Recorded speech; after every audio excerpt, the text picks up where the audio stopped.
এত থাকতে তুমি এখন চাল কুমড়ো করবা? হ্যাঁ। খাবো না তোর খাবার, যা হাট। মা, ও মা, ও মা, কি বানাচ্ছ আজকে? এগুলো কি বেগুন? বেগুন দিয়ে কি বেগুনি করবা? তোর বোকা, এটা চাল কুমড়োর পরের ভাজা হবে। চাল কুমড়ো? হ্যাঁ। এত থাকতে তুমি এখন চাল কুমড়ো করবা? হ্যাঁ। খাবো না তোর খাবার, যা হাট। মা, তোমার হতচ্ছাড়া ছেলে এখন পুরের ভাজা খাবে? এ নাও ঢুকিয়ে দিলাম, করে দাও। আজকের মতো ফেলে দিয়েছিল।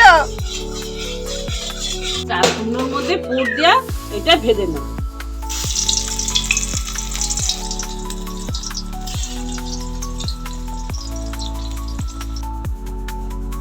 দেখেন বন্ধুরা, পুরের ভাজা, বাংলা ভাষায় বলে, চলতি ভাষায় বলে চাল কুমড়োকে পুর দিয়ে, সর্ষে লঙ্কা পুর দিয়ে চাল কুমড়ো ভাজা।